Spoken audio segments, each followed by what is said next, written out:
pense que le logement social, c'est pour loger les classes populaires, où nous défendons l'idée de la production massive de logements très sociaux. Nous nous opposons à la vente, à la construction de logements sociaux par des promoteurs, puisque ceux-là, ils font des profits et c'est les locataires qui vont payer les profits des promoteurs. Donc, on les paye plus cher et souvent avec une baisse de la qualité de ce qui est construit. Enfin, on demande aussi toujours que les loyers soient les plus bas possibles. Il faut mener aussi le combat de manière régulière contre la hausse des charges et puis se bagarrer pour que le bailleur social entretienne comme il faut les immeubles et s'occupe convenablement des locataires. Pourquoi voter dans l'HLM ? Pour moi, c'est très simple. Parce que je constate que l'état des quartiers s'est très largement dégradé. Les parties communes, et pourtant les parties communes, les locaux poubelles, essentiellement, mais l'intérieur des appartements, etc., etc.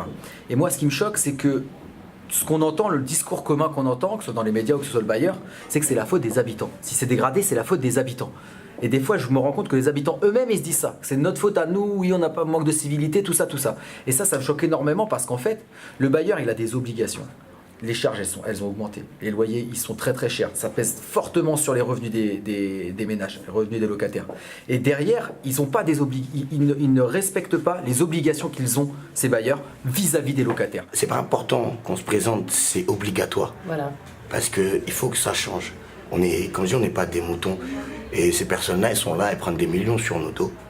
Et ces millions-là, ils ne sont pas investis pour notre vie à nous. Par contre, leur vie, elle est belle.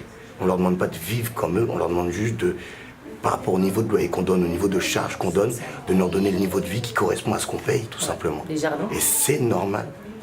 Et le problème, c'est qu'on doit se battre pour ça. Et ça, c'est pas normal.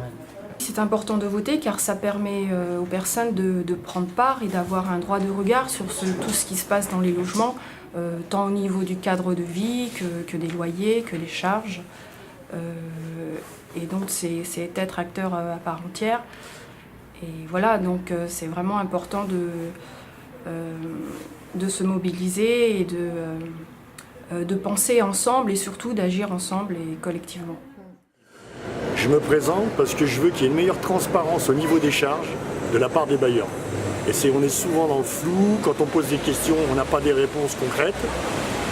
Je veux aussi qu'au niveau de l'entretien des logements qu'on habite, que l'entretien soit fait dans les parties communes, ce qui n'est pas toujours le cas. Je veux aussi qu'on ait un contrôle sur l'augmentation des loyers. Et ça c'est important parce qu'on est beaucoup de familles modestes. Et voilà, mes 3 axes de lutte en priorité, ça sera ça. Donc le fait que je sois au conseil d'administration, ça a une incidence.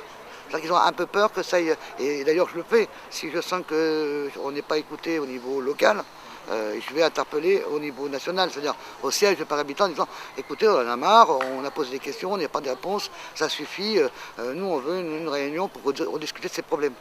Donc du coup ça crée un climat où de toute façon, quelle que soit la porte ou la fenêtre où que je rentre, de toute façon ils savent que je vais les emmerder. Et c'est ça la force, c'est que je vais les titiller sur leur dysfonctionnement, parce qu'il y a quand même beaucoup de dysfonctionnement. Voilà. Souvent, quand les gens pensent que quand ils sont logés, que les problèmes sont terminés. Non, c'est faux. Il y a toujours des problèmes. Et c'est pourquoi, si vous, personnellement, vous n'avez pas de problème, mais vous voyez qu'il y a des voisins qui ont des problèmes, il ne faut pas, et c'est pourquoi les gens, certains, ne veulent pas aller voter. Mais si vous ne votez pas, comment est-ce que vous allez défendre vos intérêts à vous? Donc, ne soyez pas là en train de se plaindre seulement, mais pensez à aller voter pour que les gens que vous allez voter puissent vous défendre auprès des propriétaires.